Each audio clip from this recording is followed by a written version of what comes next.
Good afternoon, everyone. And once again, hello to Spiritual Infinity. And as you know, my name is Zenzi Sewa. I'm here in London. And my guest today is David Alan Brown. And he's in New York, which I think is about 6 hours behind London, is it not? That's right. Still morning here. It's morning for you. It's afternoon for me. So it's about 10 o'clock in the morning for you, yes? We're just past 11, actually. So this time of year, 5 hours. So it's 5 hours, 5 hours, right? And when we change our clocks month after next, we go back, then you'll be 4 hours. Okay, but at the moment we're 5 hours ahead. And David is a teacher, an author, an inspirational speaker, and he likes to talk about his divine connection and how it's affected his life.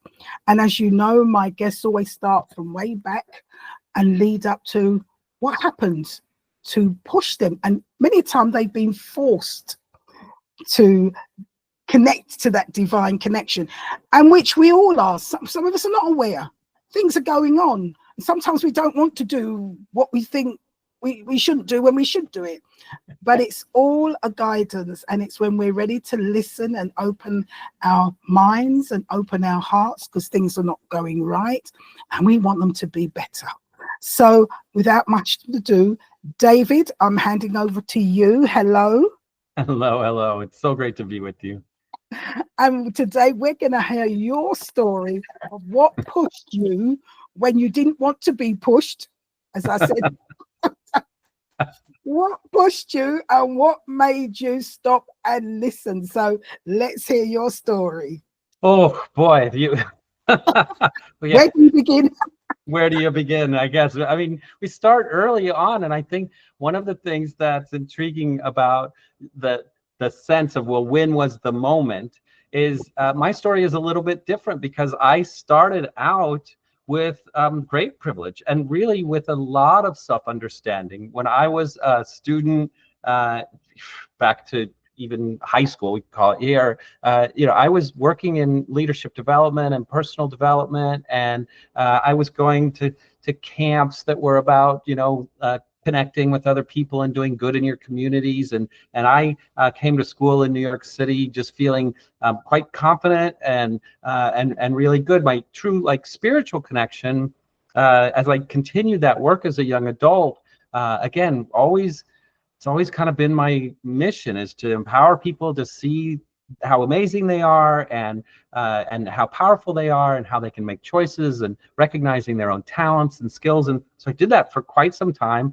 And then the move into spirituality came very naturally. I was speaking to larger audiences. I was beginning to weave in instinctually the notion of how powerful unconditional love is, the ability to form communities, how to access the energy and understand how energy works around us. We do a lot of that when we're doing empowerment work, especially with young people. It's, hey, you're in a crowd, and do you feel the energy? And do you feel the person, look to the person next to you and connect with them, these fundamentals of the human experience. And I did a lot of that and felt really good about it.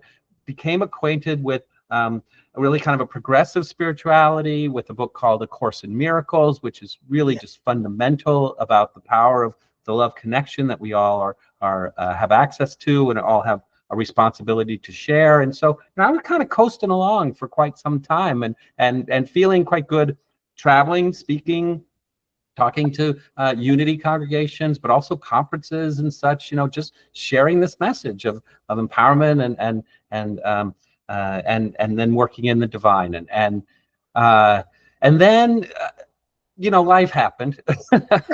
As it does. And so how do you describe what really was a very long and slow and gradual sort of conceding of my power and giving away my my focus, and amongst many good choices, getting married, having 2 children, having the honor and privilege to be a stay-at-home dad, and raise those kids for really 18 years, and still write, and etc. But there are little missteps that happen And for me, I was always intrigued because trust me, there is a bounce back here. There is what you're looking for, that moment of like, oh, so when did you have to remember? So it's hard to describe the little stuff, but I wrapped so many of them in messages of just giving and I'm a stay-at-home dad now, so I just want to, all my time and energy really is focused on my children, and I just I want my household to run the best it possibly can, and I want to. But what I found was, though that work is rewarding and amazing, I was clearly setting aside what I was in fact intended to do. Okay. What I had been doing earlier, the outreach, the teaching, I was accepting that wasn't me anymore. And after not doing it for a while, I started to believe that I couldn't do it or shouldn't do it.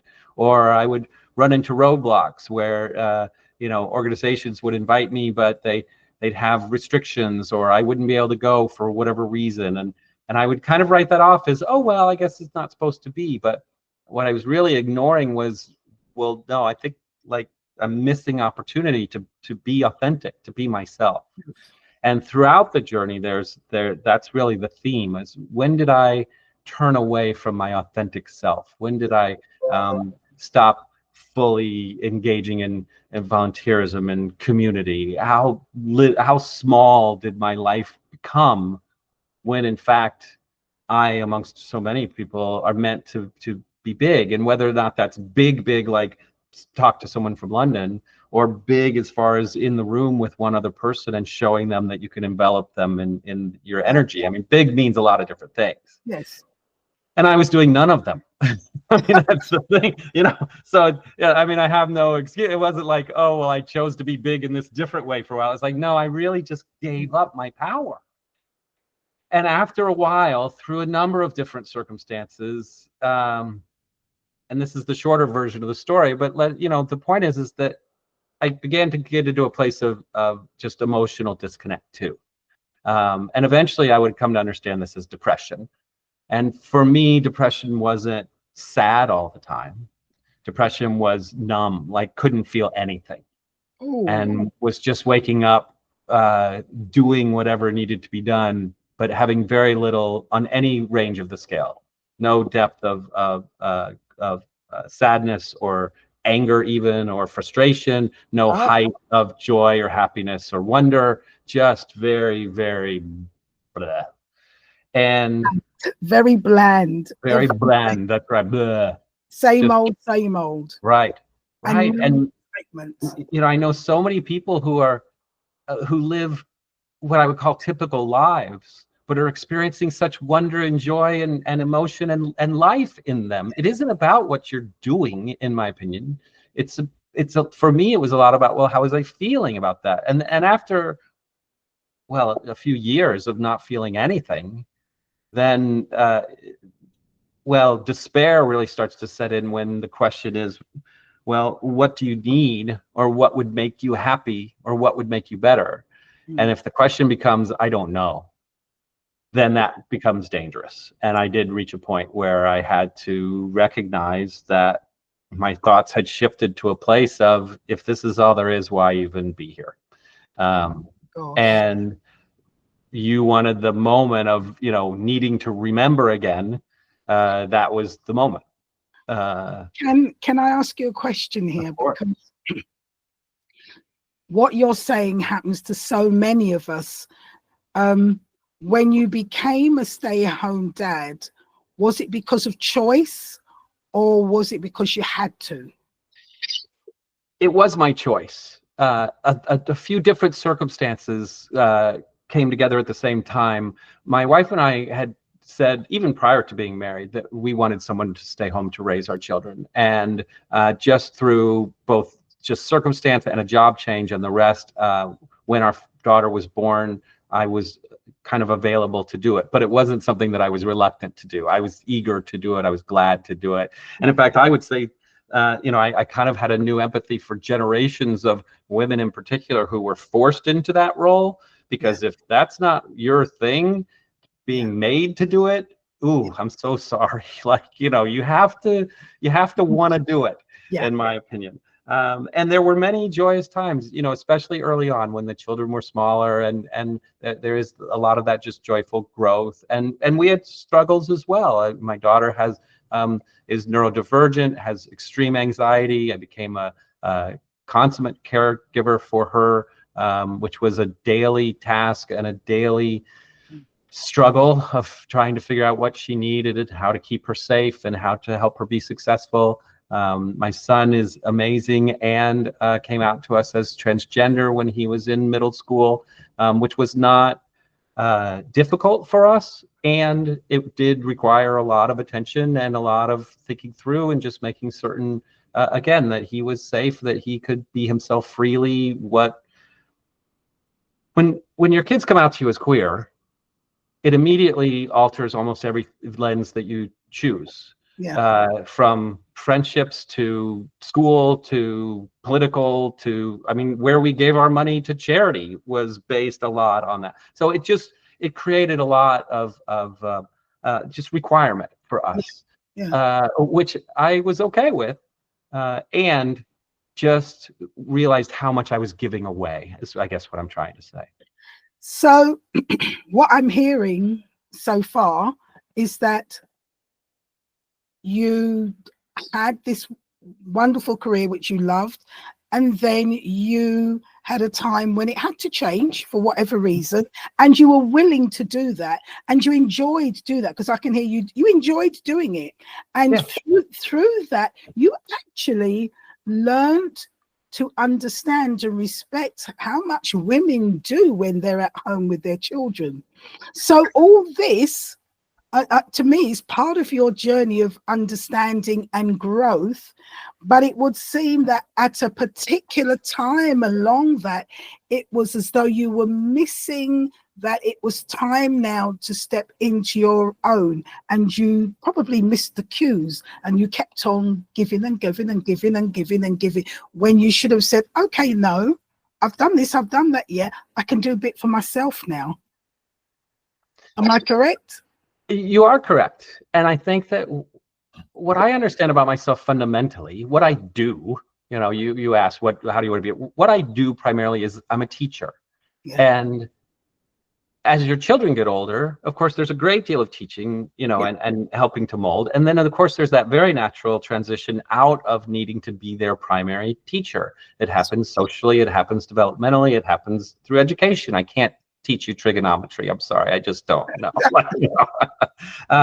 And so what I was missing then, and even in social, I somehow, and honestly, I can't tell you if it was in the 10th year or the 15th year, you know, somehow I even started to lose my confidence in even just social situations, teaching about things that I knew, about opinions I had, about books I'd read or movies I'd seen. You know, I just really lost my voice somehow.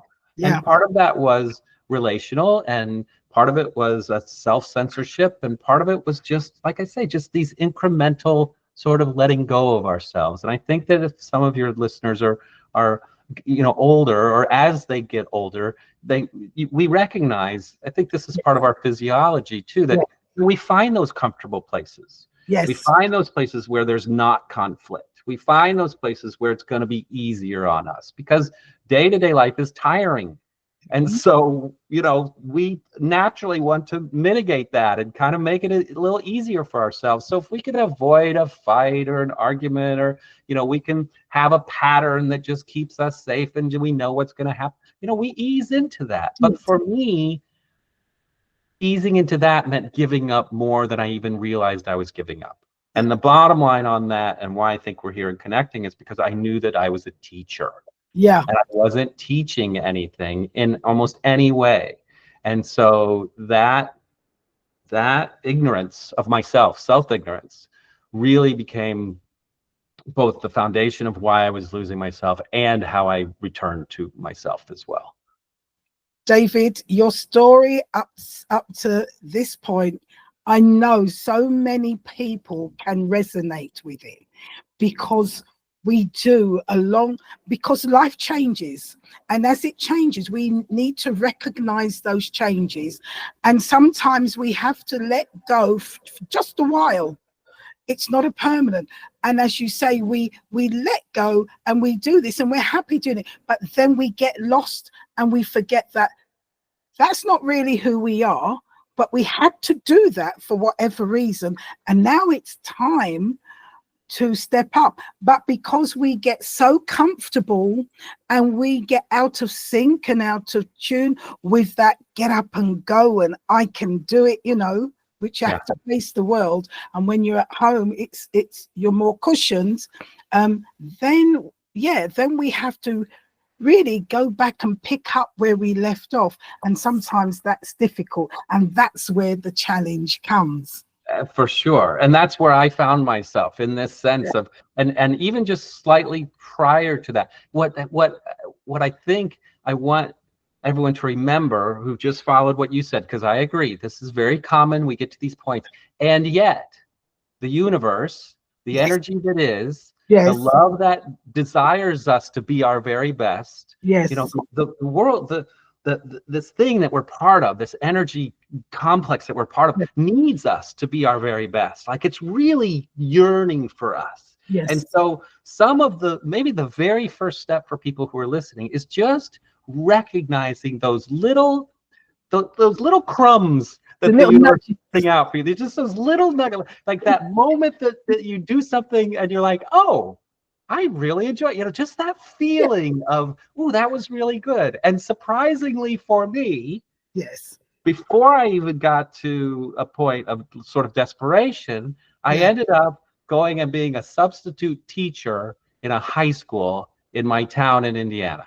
Well, and the universe was saying, this is what you're meant to do. This is who you're and a little bit of me was, well, people I say that to was like, oh my God, substitute teaching in a high school, like, you know, was it combat? And I'm like, okay, first of all, it wasn't that. I found, you know, I taught at one school, it happened to be where my daughter attended. I knew lots of people, but there was inside of me, the alignment is, oh, I'm a teacher. And I had forgotten that I'm a teacher. I didn't remember that. But somehow when this little breadcrumb was tossed in front of me, something deep inside said, yeah, let's go do that. And yeah, it was a little scary and I was a little nervous the first weeks or whatever. I got to tell you, it became a life-altering.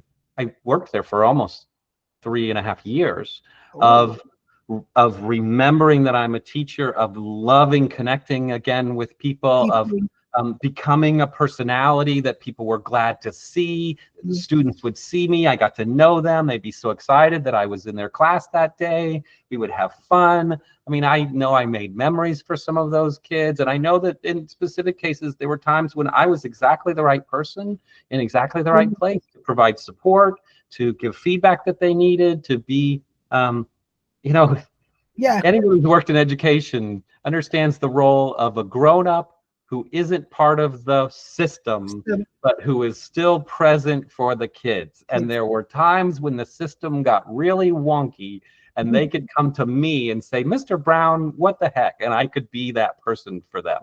And so many reminders came from this rather interesting opportunity that was just sort of there. And I think people walk through their days and, you know, glance at the sign on the street lamp that is, you know, pull a ticket to learn to play the guitar, or they see someone crossing the street that they maybe could help, or they see a little help wanted sign in a corner store, and those are the crumbs. And one of those little things might be just the thing that's returning you back to yourself. And maybe it's not. And so you try it and it's like, this doesn't feel right, and you move on. But maybe it is.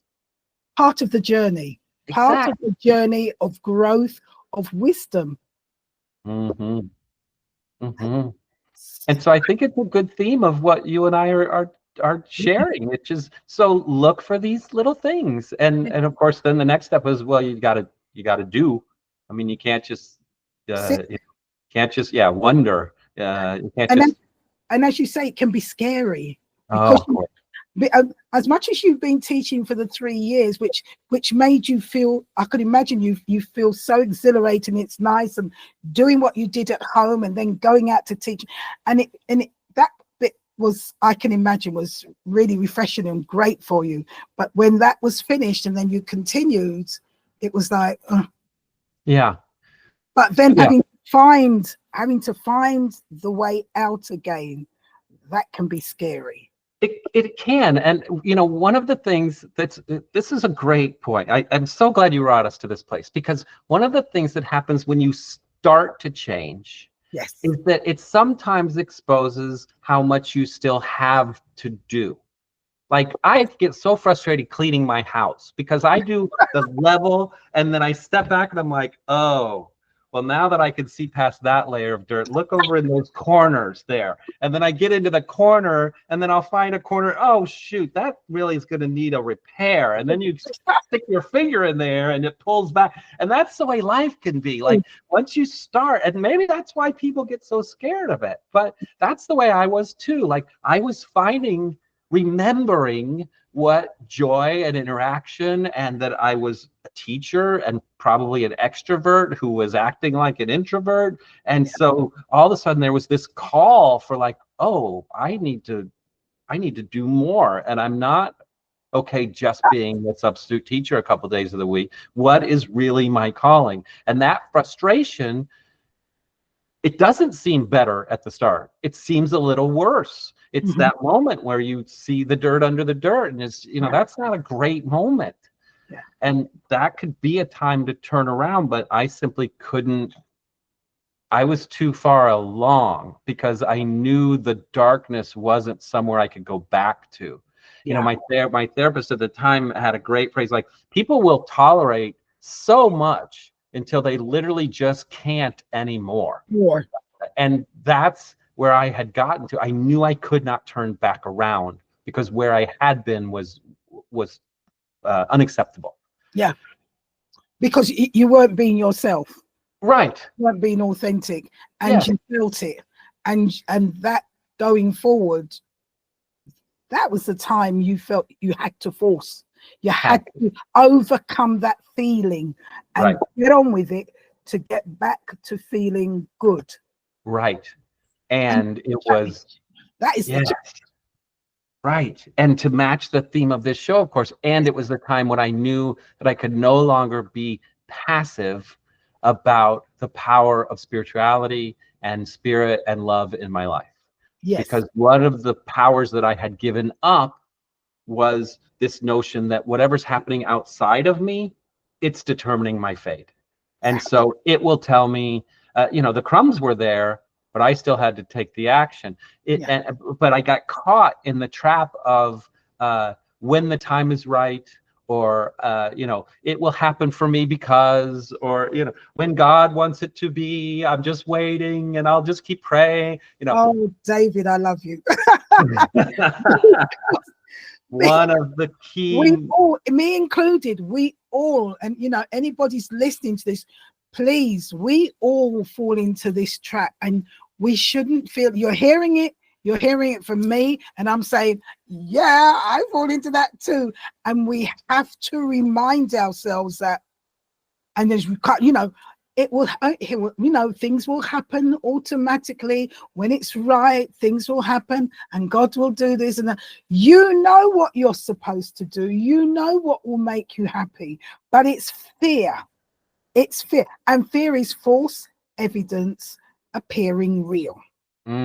It's a fear inside of you, which is absolutely false, that you can't do it. What are you going to face? How difficult it's going to be? Oh no, you can't do it anymore. Oh no. It's that fear, and we have to overcome it. When we know we want to do something and it's there. Yeah. Is that fear? Right. It is. It's a true fear. And it, of course, we had a great home. There were so many things, especially in an American sort of Midwestern suburban ideal, just like this was what people strive for. And part of my anxiety was, why am I not happy when I have the trappings, what everyone else says should be making me happy? Yeah. So one was realizing, oh, well, happiness doesn't drive there. That's, clearly. And then the other was, and this is going to sound really odd, but happiness isn't our natural state. Happiness is an emotion. Yes. It comes along. And Yes. I once heard the great actor Jim Carrey say, happiness is the weather. It comes and goes, just like sadness, just like frustration, just like anger, just like wonder, just like awe, just all of those things. And so this constant striving for something that really is fairly elevated from our everyday experience. Yeah. And not being able to maintain it, because so few people are able to maintain it, because when you're sleeping, you're not happy, you're just living. And so, you know, like, right, you're just being. Yeah. And that became a huge part of my examination of, okay, first of all, where do all the emotions and feelings fit in, rather than just striving for the one? Remember, I was not feeling anything. Yeah. So I was eager and ready, and as I started to turn the corner, started experiencing the whole spectrum of emotion, and I had to really come to terms with, what does that mean? You know, and can I be okay with anger as someone who was raised where anger was not okay? That type of thing. And I think so one of it was, can I experience all of this feeling? But then it was how can I be authentic, is your word, but like fully authentically being in all of the ways. Yes. And the full circle is a big part of that was me integrating my spirituality into my life.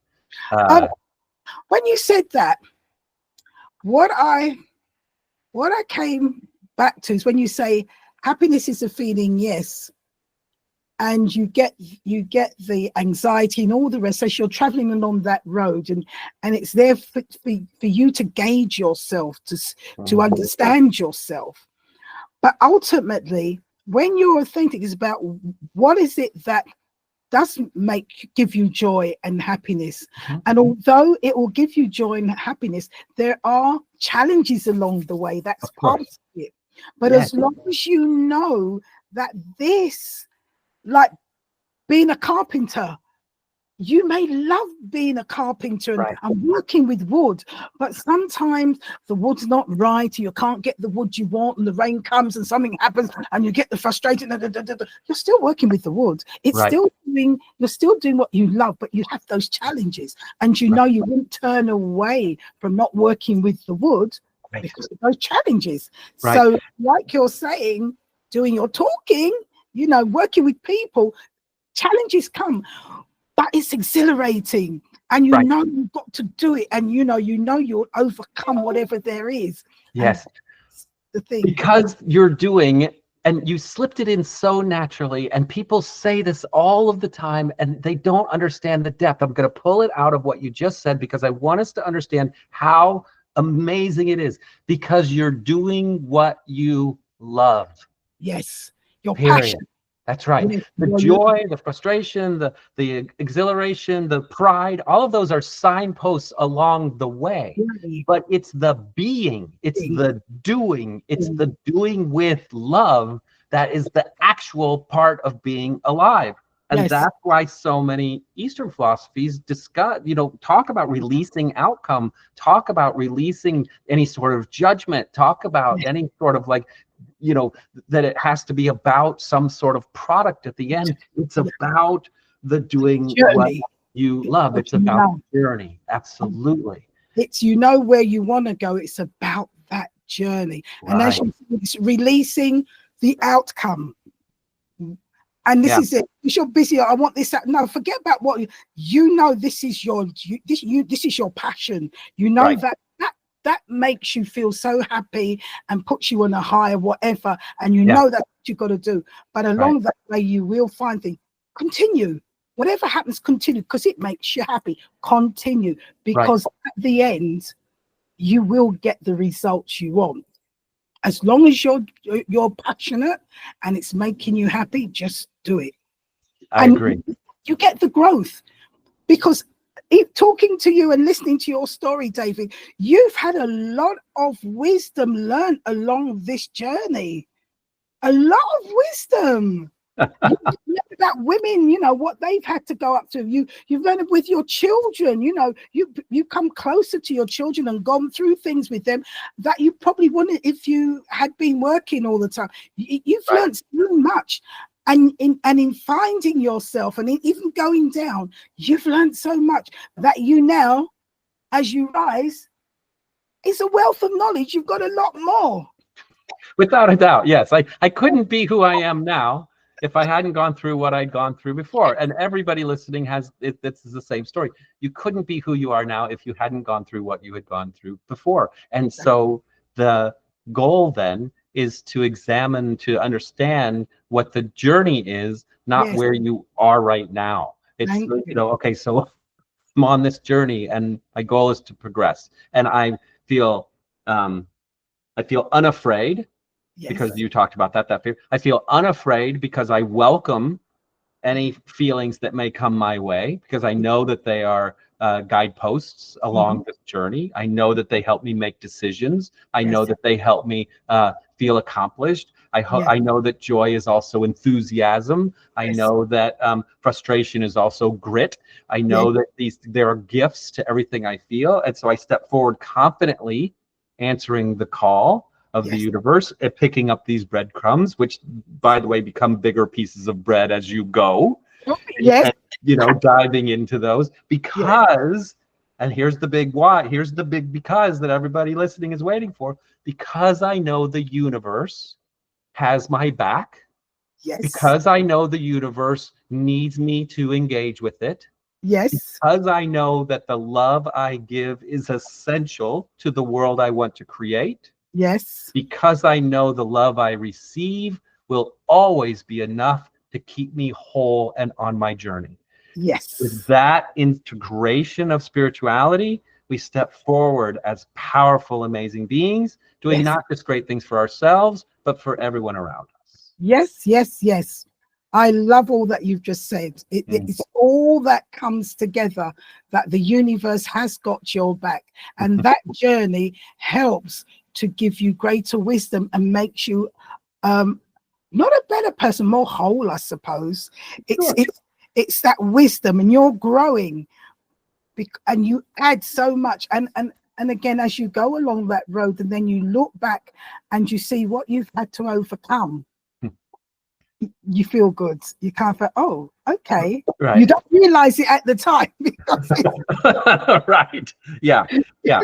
You know, and I think that afterwards you look back and say, oh, right. Yeah. And that's why that simple advice in difficult times is sometimes hard to take. You know, the people who are like, well, this will all turn out okay, or it seems hard now. Or like, yeah, you know, sometimes we just have to say to someone else or to ourselves, you know, this really sucks. This is hard. You know what? You're right. You know what?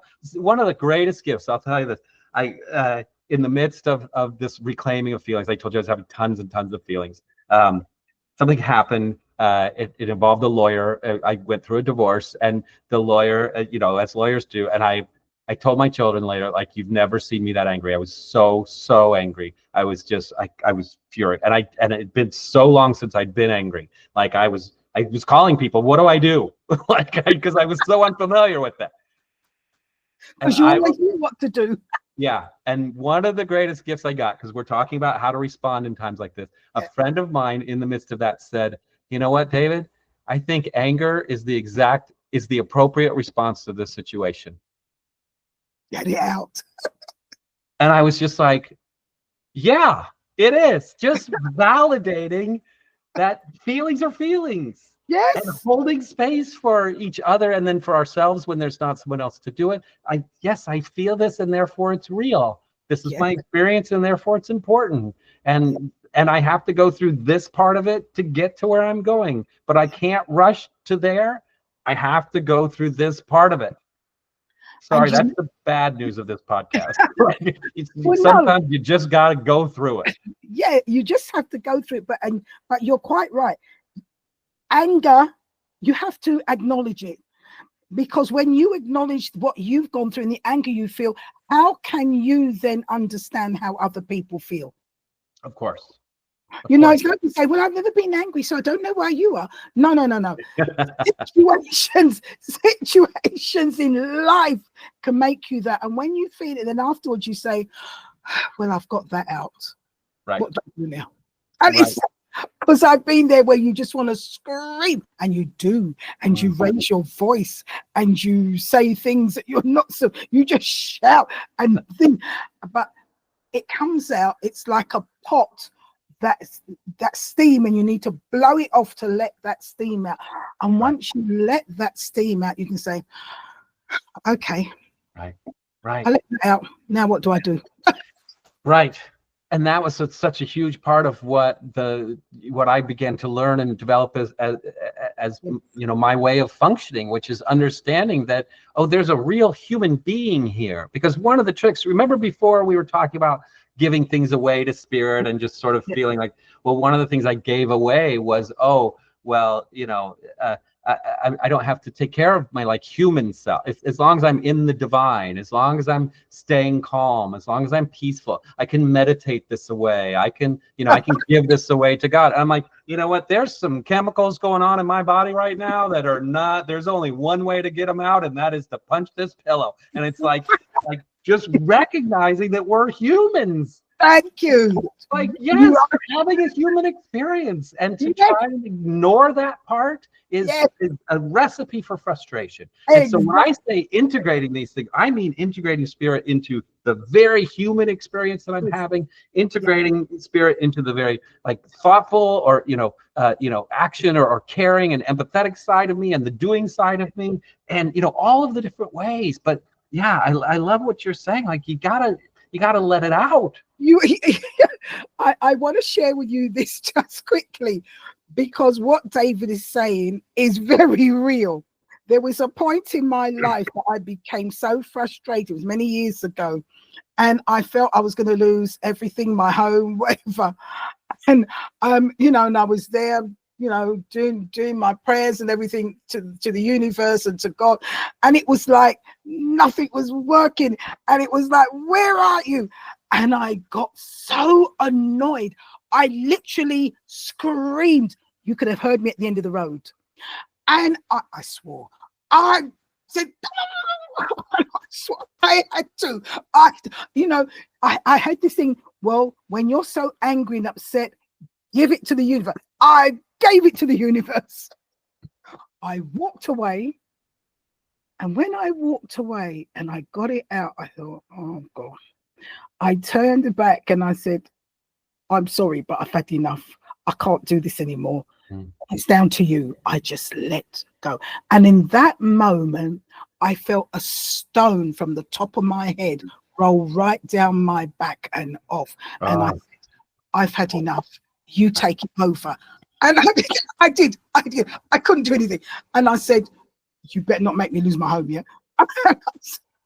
And do you know what, David? About 2 days later, and it was a sunny day, and I remember literally when I got out of my bed and I rolled, I remember it so clearly because my bed's quite high. I rolled out and I put my feet down, and a voice that was outside, inside, and said, and at the time, and it said it, I smiled. It was like it's coming from me, but it wasn't coming from me. It said, we heard you.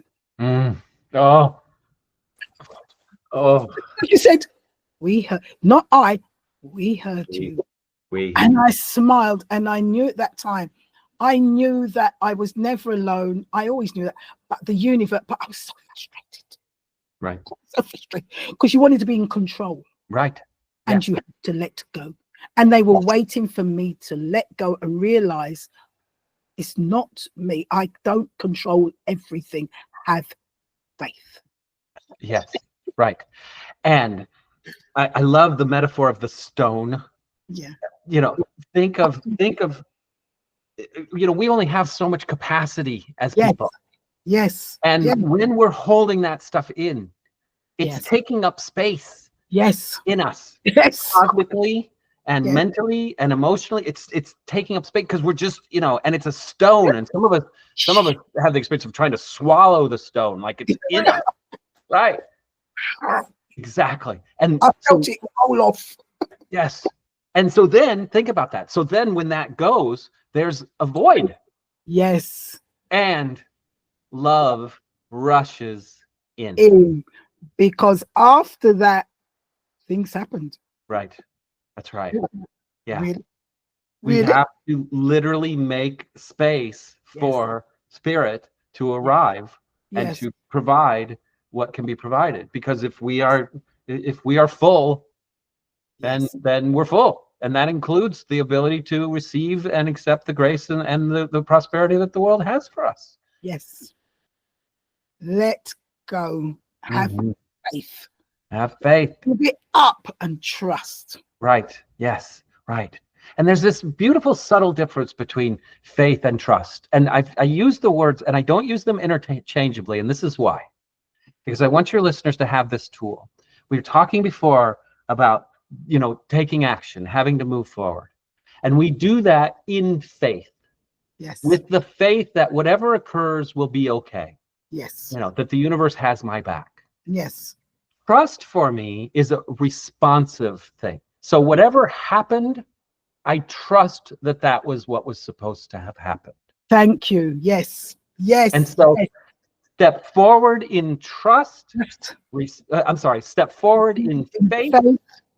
Respond with trust. Yes. Yeah. Yeah. And so that's how this works for me. Yeah. It had to happen for me to let go. Of course. It had to happen for me, and it was one of the biggest lessons I've learned. And when I'm down or when things are not going right, I always go back to that time. Mm-hmm. I always go back to that time. Mm-hmm. And I remember, let go. Yeah. Trying to control. Right. Remember, the divine is there. It's part of us. Yes, we take the action, and we listen for advice and watch out for the nuggets, as you said, to lead us. Right. Just keep on with the journey. Yeah. So Zenzi, help me understand let's just help everybody listening, because when we receive an inspiration like that, if we're not practiced in it, sometimes we want to dismiss that. Yes. Where did that come from? That's just me trying to make myself feel it. Yes. Help me know how you understood the profundity of that moment, why it meant so much, and why it was so true to not just you, but to the whole universe. Help our listeners understand, like, how to not doubt that sort of thing. It's something that when you become aware that you're not alone, because of my spiritual orientation, it's always been there. But trust me, I've doubted it. I've done nonsense, blah, blah, blah, blah. But I know it's there. Yeah. And we need to remember that whilst we are co-creators, we are not the creator. We are co-creators. Yes. Therefore, I'm not alone. There is that higher self that I'm connected to, and it's always there. And we need to remember it's always there. And for me, it's taken time to understand when it's speaking to me, when it's connecting to me, what is happening. So I say to people listening, when you are aware of this energy and who you are on your part, you now have to listen and be aware how it connects with you, how it interacts with you. Because what is for you is not necessary for me. Yeah. So sometimes I get feelings in my back, and because I have that sense where sometimes when I'm talking to people, because I'm a spiritualist coach, so when I get into my thing, I am streaming, so I'm used to. Right. So it's taken me years even to say that, because to say you're a spiritualist coach before it's woo-woo, and I kept that.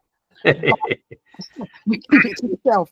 But I was always using that connection, that spiritual connection, when I'm talking to people, when I'm advising people, when I'm trying to guide people. It was always coming for that. So it's about you understanding how it connects with you, how it works with you. Mm-hmm. So at the time when I was so frustrated and I got that, and I literally felt the stone in my head and it rolled. I felt it. I felt this, and it was like, yeah, we've got you where we needed you to be. Let's go. Right. And it's a series of things that happened, and that I had my back. Yeah. And part of what I'm hearing from you is it was a series of feelings that you had. And, let's keep that theme going. We're really talking about integrating this into our experience and understanding that woo-woo would be if something moved over there, or that, all of a sudden, and sometimes really amazing things like that happen. A door literally opens or something. But what you're talking about, what we're trying to help people understand is I heard you say the phrase, I literally felt the rock roll off. Exactly. Yeah. When my body is in it, I feel it come through me. Yeah. We just came from a discussion just a few minutes ago of feelings and how important they are. This is why they're important. They call on us, including the times my brain gets a little spicy and is a little bit like, or you said something in your back, and you didn't say this, but I'll have time, I'll have pain, or I'll be grumpy. That mood that I'm out of alignment. You're not listening. Like, have you ever felt like saying that to someone, or been told that, like, it's going, you're not listening. No, there's an urgency there, and sometimes it's a spiritual urgency, the universe saying you're not listening. And it is, and you're right. It's a feeling. It's a feeling. And I had this with another person I did a podcast when he was saying about love. What is love? It's an energy. It's a feeling. Right. It's a feeling, and everything. And then it comes back to, who are we? We are spiritual beings with a physical body having a human experience. What is spirit? Energy. And science has said everything is energy. The table is energy. Light is energy. Your shirt is energy. Color is energy. It's just vibrating at different levels. We are energy. Feeling. Right. Yeah, I mean, we can go down the whole rabbit hole of metaphysics and quantum physics and all of this, but the truth is that we don't need to know or understand all of that to experience it in our lives. We are designed in this body that we're having to have everything that we need in order to make this happen. And anyone who's telling you that you need a certain something, or that until you get to a certain place, or until you come through their particular program or give them a certain amount of money, that you're not going to have it. That's not true. You can bless that they have helped you have an understanding, but what they should be leading you to is that you've had it all along. And however we forgot it, and it's nobody's fault. It's part of just this world we're born into, which gives us these challenges. As soon as we come into this world, we are given the challenges of survival and of having to survive in whatever circumstances we were given. And so, of course, this stuff gets obscured or ignored or denied, or what. I'm hungry right now. I don't. Pray for what? I need a sandwich. Trying to take the hunger away. That's fine if you're in a prison or in a boat that's put off the sea and you don't know how you're going to get out there. But even then, there's ways. Of course. Once you're here and you're around and you can get something, go and get it. Yeah. I used to love saying to that phrase, with all due respect to the Beatles, all you need is love. And I would say, well, all you need is love and a sandwich. Like, I'm in this human form. I have needs. So we have to stop denying that isn't part of what we're doing here. We just, again, have to integrate it into what we're doing here. Yes. David, you are lovely. So now we've come to the point of feeling and understand. You've gone down. Now, how did you get up? How did I get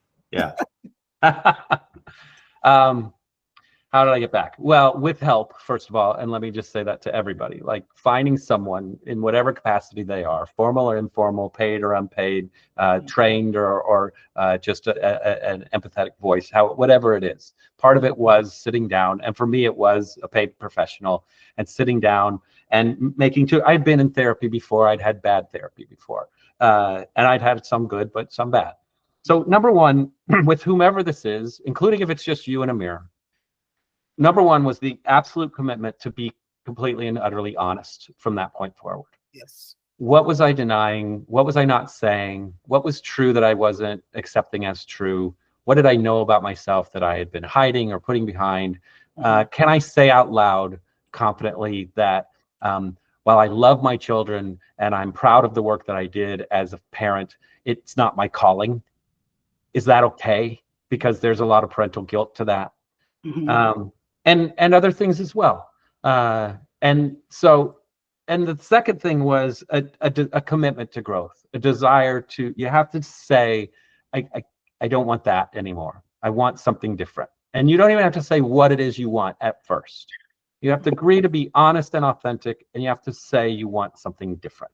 Yeah. And go from there. Yeah. Early on, it is exactly what I was saying, more difficult than healing. But the catharsis is that progress feels right, even if it doesn't feel good. Okay. That makes sense. So keep going. Yeah. Early on. When I began to understand the things that I had been limiting myself, the stories I had been telling, and I did have the advantage of being able to say, I remember that guy when he was 20, when he was 24, when he was in that prime, when he was hitting on all cylinders. It's not that I'm trying to discover what life could be. It's I remember what it was. I liked him. Yeah. Like, so that helps. And whether you're doing it from scratch or you're remembering a time, finding the reason to love yourself, to know that you're worthy. Yeah. In a very practical way, what my therapist helped me understand, because I didn't trust the voices within anymore. She gave me a few people. He heard in my conversations. You keep mentioning this friend of yours, David, who you work with at the school. You keep mentioning this friend of yours, Jenny. You keep mentioning this friend of yours, Darren. Why don't you just go to tea with them and just listen to what they say? And we would literally analyze those conversations, and he would reflect back to me. Well, they seem to think that you're worth. They seem to think that you're talent. They seem to think that. Are they liars? Do you trust them? Do you believe in them? Who are these people? And they were my bestest friends. Yeah. It was like, well, if you can begin to hear it from them, can you start? And this was not a quick process. No. Can you begin to believe it as true? Just even in the conceptual stage, that maybe that's true. And then it became a journey of believing it from, like, truly believing it inside of myself. Yeah. Yes. When you start believing that you're worthy of goodness, then you start seeking goodness, and you start trying to eliminate the things that are keeping you from that. And some of those are small, like, gee, I really am, it's okay to have a cookie. And some of those are big, like maybe my primary relationship, my marriage, isn't actually serving who I am. Yeah. It's not always easy, but progress feels right. Yeah. I'll tell you when I heard the voice. Here's my story. I was separated from my wife, not legally divorced. I went on vacation. Long story short, I fell in love. It was ridiculous. It was a vacation fling with someone who at the time I didn't feel I could possibly be worthy of. It was highly emotional. It was chemical, like my body was freaking out. I hadn't experienced that since I was an adolescent, the whole thing. I come back to, I was on vacation at the time, which is even more ludicrous how it was. How could this possibly work even circumstantially? It was just lots of doubt in spite of the very, very real truth that, like, I had fallen in love. Yeah. So I'm back in reality, and I'm sitting at my kitchen table, and the real side, the human side of me is just taking a beating. Like, I'm just emotionally beat up, and there's a side of me that's like, this is stupid, and you're too old for this, and that's just dumb, and you're not worth it, and I'm feeling dejected and disconnected, and I'm withering, like literally just feeling like just being punched by just like, get over it, that you're an idiot, the dumb one. And in that moment I heard, hello, same time, quiet, internal, like, this is not the person who's punching me, this is not the person who's defending, what's the hello? And I literally, like, a calm came over me, and I just waited, And I listened. Good theme for us. And the voice said, "We've got you." And I remember just weeping. I remember just feeling that was the moment that I remembered the pithy phrase, "The universe has my back." And you're never alone. And I'm never alone. And whatever is happening here, which sometimes isn't integrated, which sometimes isn't healthy, which sometimes doesn't feel great, there's never a point in which I can't turn, listen, pause, and invite in. Yes. We've been saying that throughout this conversation, this awareness that we have to invite it. It's the power of all of this energy, the abundance of the entire universe, the plan of goodness and greatness, the triumph of love is literally just patiently waiting. Yes. And waiting for us to say, "Oh, well then you've got me." I'm giving into that. Thank you. Let go. Let's go.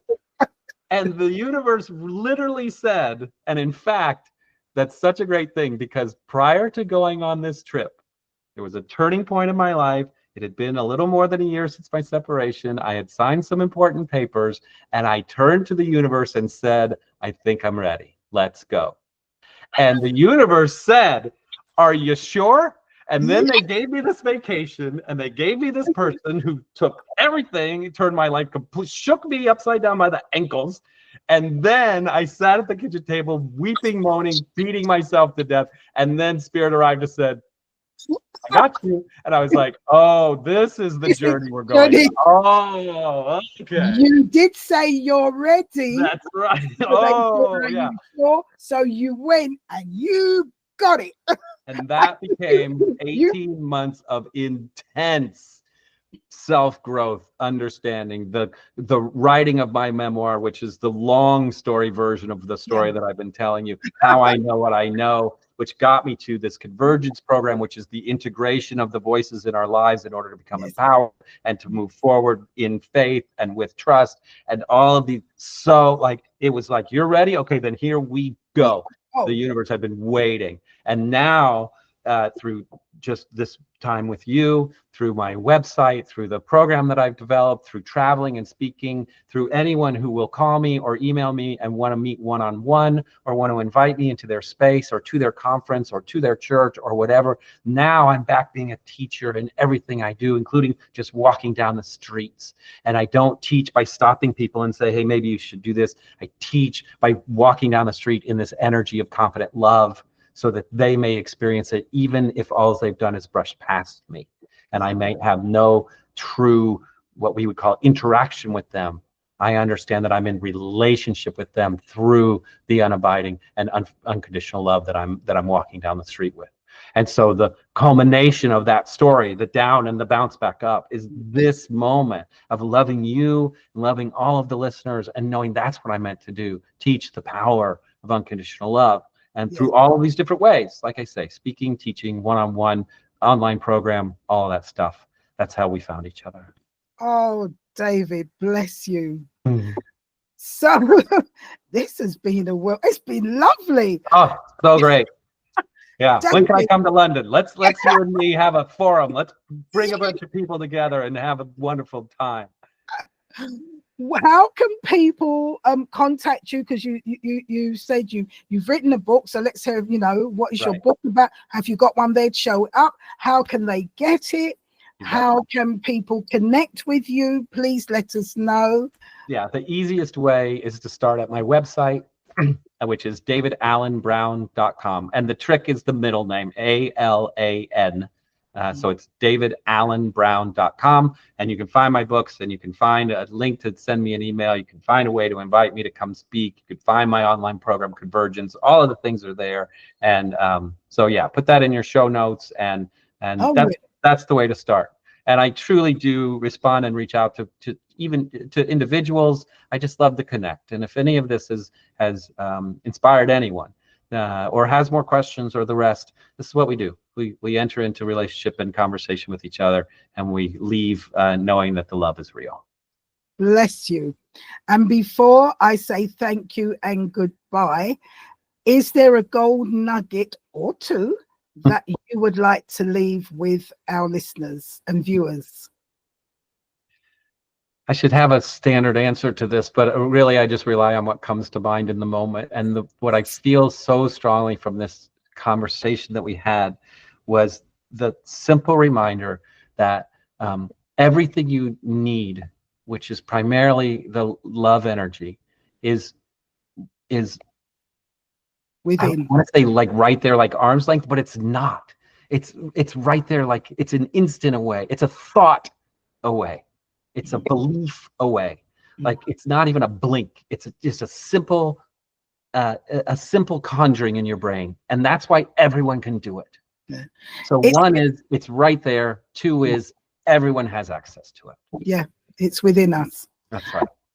David, thank you so much. This has been a blast. Oh, it's been wonderful. So fun. Yeah, you've taught me a lot. I appreciate it.